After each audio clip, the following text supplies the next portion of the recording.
উৎসবমুখর পরিবেশে বিকশিত ভারত সংকল্প যাত্রার শীর্ষক সরকারি অনুষ্ঠানটি মঙ্গলবার মহাদেবপুর গাঁও পঞ্চায়েতের উদ্যোগে আয়োজিত হয়। এদিন রাজপুর খেলার মাঠে আয়োজিত অনুষ্ঠানে মুখ্য অতিথি হিসেবে উপস্থিত ছিলেন বিজেপি পশ্চিম কাটিগড়া মণ্ডল সভাপতি তথা প্রাক্তন জেলা পরিষদ সদস্য সুব্রত চক্রবর্তী। তাছাড়া উপস্থিত ছিলেন কালাইন ব্লকের ভিডিও বিপ্লব শর্মা বরদলৈ, এডিও কিশোর চক্রবর্তী, জিপি সভাপতি রাজীব চন্দ, এপি সভাপতি কার্তিক তাঁতি, এপি সদস্য মিতারানী বৈষ্ণব প্রমুখ। এছাড়াও সরকারি বিভিন্ন বিভাগের কর্মকর্তা, আশা ও অঙ্গনওয়াড়ি কর্মীরা উপস্থিত ছিলেন। সভায় বিভিন্ন লাইন ডিপার্টমেন্টের আধিকারিকরা তাদের বিভাগের তরফে সরকারি প্রকল্পের সুবিধা গ্রহণের পদ্ধতি তুলে ধরেন এবং এর থেকে এলাকার জনগণ কতটুকু লাভবান হবেন এ নিয়ে সবিস্তারে তুলে ধরেন। ব্যুরো রিপোর্ট, আজকের বড়া। বিকশিত ভারত সংকল্প যাত্রা আজকে মহাদেবপুর জিপিতে অনুষ্ঠিত হয়েছে। আমরা জানি 15 নভেম্বর বিরসা মুন্ডার জন্মতিথিতে ঝাড়খণ্ডে নরেন্দ্র মোদী এই অনুষ্ঠানের সূচনা করেছিলেন। আগামী 26 জানুয়ারি অর্থাৎ প্রজাতন্ত্র দিবস পর্যন্ত এই অনুষ্ঠান চলবে। ভারতবর্ষের বিভিন্ন রাজ্যে এবং কেন্দ্রশাসিত অঞ্চলে এই অনুষ্ঠান চলবে। আর আজকে যে আমাদের অনুষ্ঠান হয়েছে, এই অনুষ্ঠানে বিভিন্ন লাইন ডিপার্টমেন্ট উপস্থিত হয়েছে।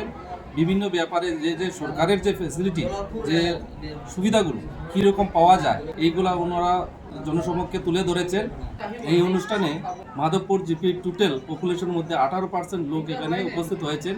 তোর সঙ্গে আমাদের পিআরআই মেম্বার সবাই উপস্থিত হয়েছেন, আমাদের block development officer, assistant BDO, আমাদের মণ্ডল সভাপতি সুব্রত চক্রবর্তী মহাশয়, আরও মাধবপুর জিপির এপি মেম্বার সবাই এখানে উপস্থিত হয়ে সবাইকে সুন্দর ও সাফল্যমণ্ডিত করে তুলেছে। বিকশিত ভারত সংকল্প যাত্রা আজ মহাদেবপুর গাঁও পঞ্চায়েতে অনুষ্ঠিত হয়েছে। এখানে খুব সুন্দর এবং সুষ্ঠুভাবে এই সংকল্প যাত্রা সম্পূর্ণ হয়েছে।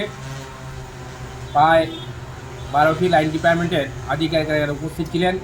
ওনারা সাধারণ জনগণের সামনে তুলে ধরেছেন যে ওনাদের বিভাগের কী কী সুযোগ সুবিধা রয়েছে আমাদের সরকারের এবং সেই সফলতা কীভাবে পাওয়া যায় সেটা ওনারা বিস্তারিত আলোচনা করেছেন।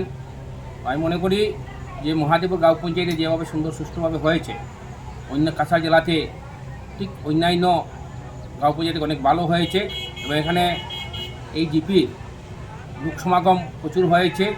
যেটা আমাদের জিপি সভাপতি বলেছেন, মহাদেবপুর গাঁও পঞ্চায়েতে সর্বমোট জনসংখ্যার প্রায় 18% জনগণ এখানে উপস্থিত ছিলেন। অনেক জিপিতে সেগুলো হয় নাই। আমি বলছি আগামী দিনেও আমাদের মাননীয় প্রধানমন্ত্রী বা মুখ্যমন্ত্রী সংকল্প নিয়েছেন, সেই সংকল্পকে এখানকার মানুষ সমর্থন করছেন এবং আমরা আশা রাখি আমাদের মাননীয় প্রধানমন্ত্রী নরেন্দ্র মোদীজি এবং মাননীয় মুখ্যমন্ত্রী হিমন্ত শর্মার সঙ্গে আমরা সবাই একজুট হয়ে ভারতবর্ষকে বিশ্বের মধ্যে সর্বশ্রেষ্ঠ দেশ হিসেবে গঠন করা যায়, তাই আমরা দলগতভাবে সেখানে কাজ করব। আপনারা দেখছেন আজকের Barak, a house of Adrija digital media.